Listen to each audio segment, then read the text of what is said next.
Kilas Keindonesiaan.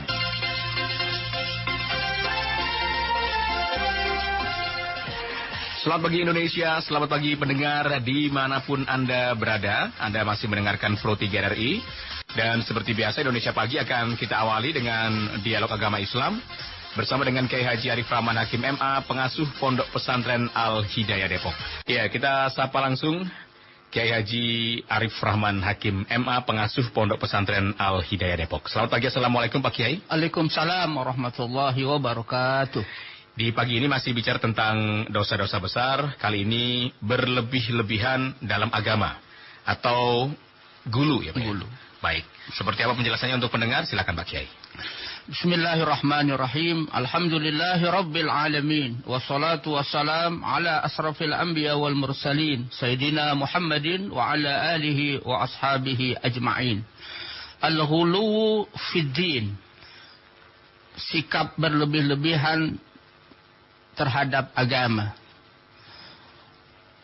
Itu adalah sebuah sikap yang dilarang oleh Allah. Allah melarang untuk al-ghuluwu fid din. Karena itu adalah perbuatan dosa besar. Al-ghuluwu fi lughatil Arab huwa tajawuzul haddi, yaitu melampaui batas. Tajawuzul haddi wal mubalaghah fi syai'i, melampaui batas dan berlebih-lebihan dalam sesuatu.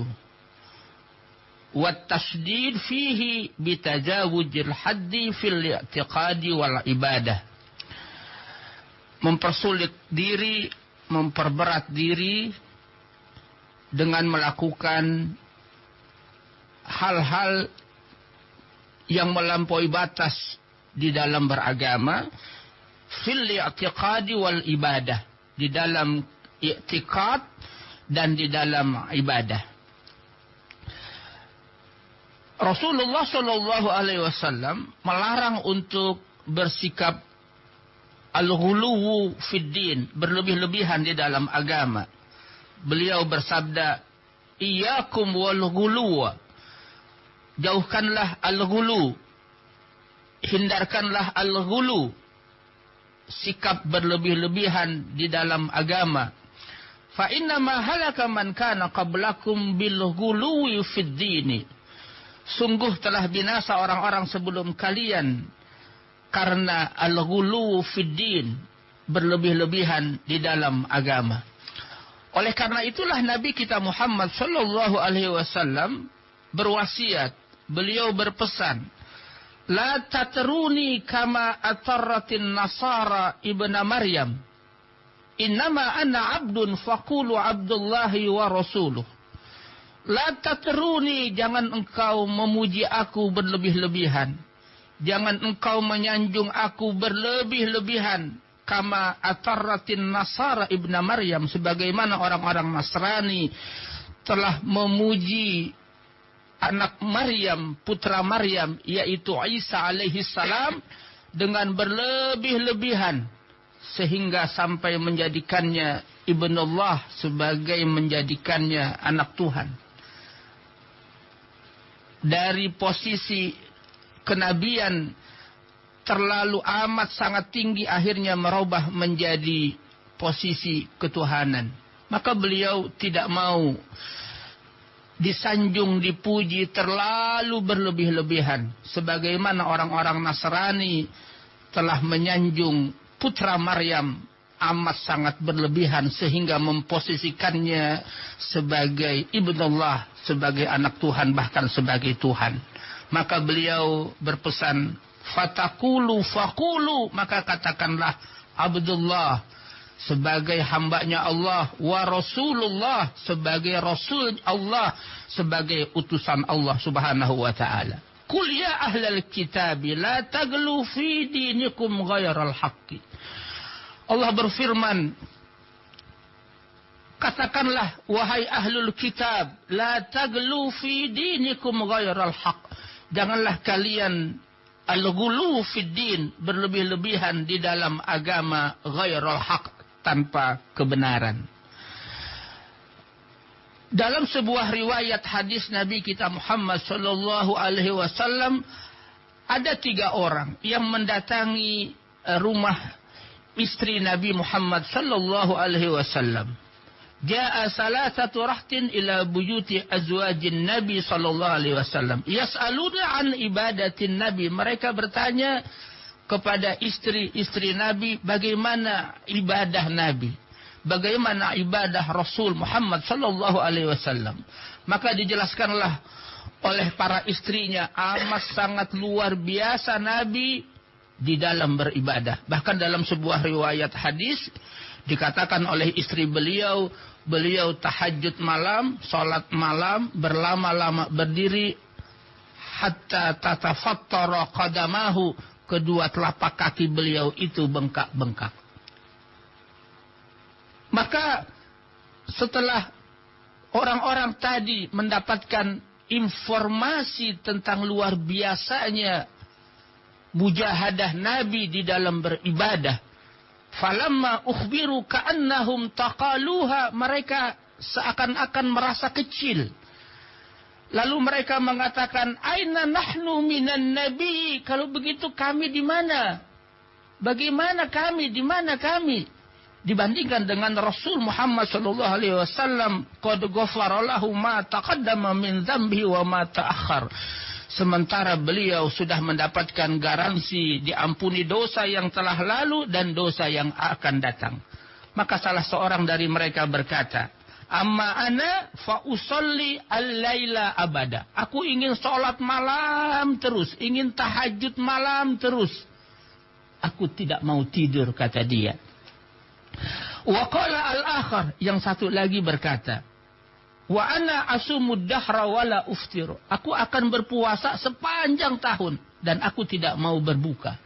Yang satu lagi mengatakan, wa ana a'tazilun nisaa fala atazawwaju abada. Aku akan menjauhkan perempuan, aku tidak akan menikah selama-lamanya. Maka apa-apa yang diazamkan oleh 3 orang itu diketahui oleh Nabi Muhammad sallallahu alaihi wasallam, lalu beliau mendatangi mereka. Apa yang dikatakan beliau kepada mereka? Antumul ladzina qultum kadza wa kadza. Kalian yang telah mengatakan ini dan ini, ingin puasa sepanjang tahun tanpa buka, ingin salat malam tanpa tidur, tidak mau menikah, selalu ingin hidup membujang selama-lamanya. Beliau mengatakan, wallahi demi Allah, inilah akhsyakum lillahi wa atqakum lahu. Aku adalah orang yang paling takut kepada Allah. Lakinni asumu wa uftiru. Tapi aku puasa, aku juga berbuka. Wa usalli wa arkhudu. Aku bangun malam, aku tahajud malam. Dan aku pun tidur. Wa atazawwajun nisa. Dan aku menikahi wanita-wanita. Faman ragiba an sunnati falaysa minni. Lalu beliau mengatakan, barang siapa yang tidak suka dengan sunnah aku, maka dia bukan dari golongan aku. Jadi yang berlebih-lebihan itu memang dilarang dalam penjelasan yang disampaikan oleh Rasulullah, begitu ya Pak Kiai ya. Dalam berlebih-lebihan ketika beragama, puasa itu juga harus ada bukanya, begitu. Ada buka. Kalau setahun tidak berbuka, bagaimana ya kemudian? Dia berpuasa terus-menerus setiap hari sehingga memberatkan dirinya. Iya. Sholat juga kemudian. Sholat tidak malam, mau tidur. tidak mau tidur. Itu memberatkan dirinya. Sementara agama itu ad-dinu yusrun. Agama itu agama mudah.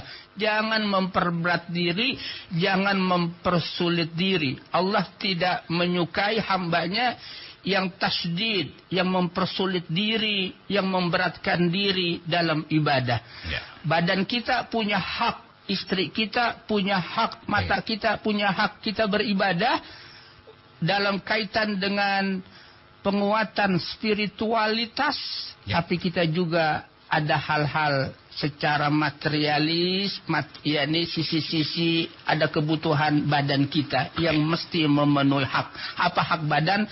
Tidur, makan. Terorisme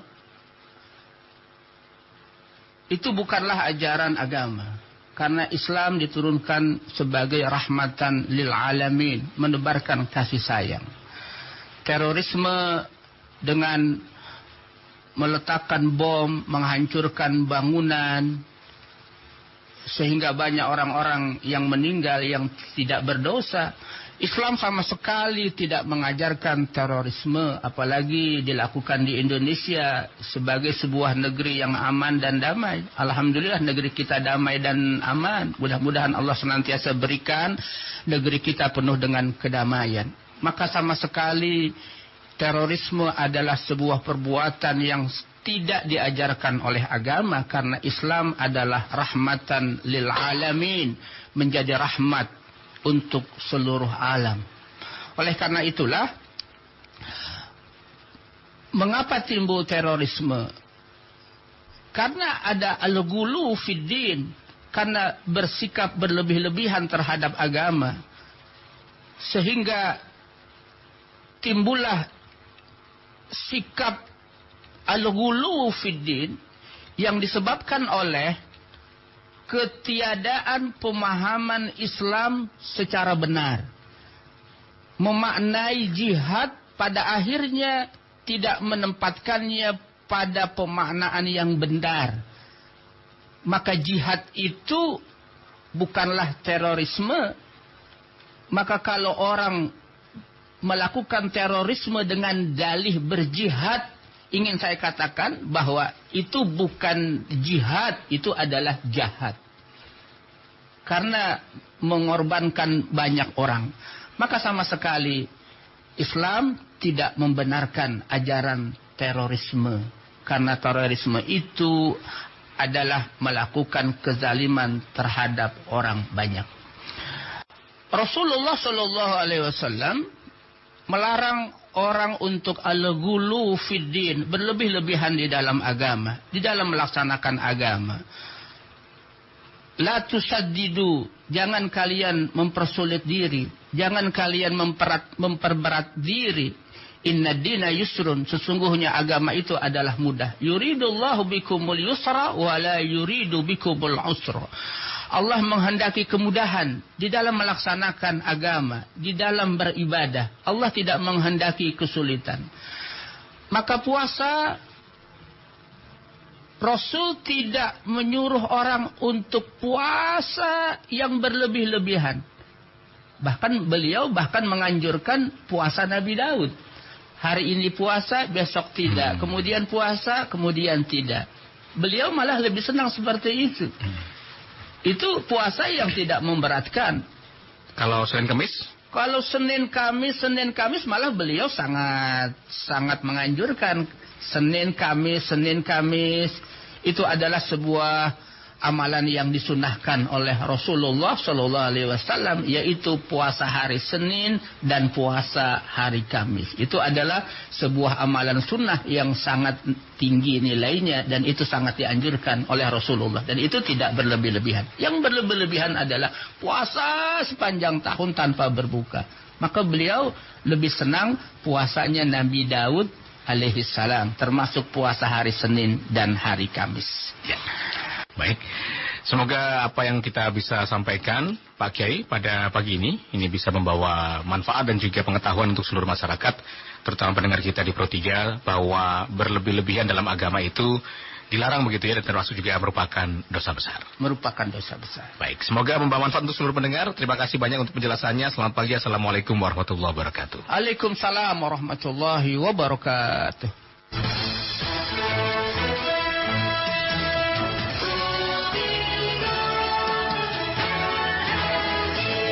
Suara Identitas Keindonesiaan.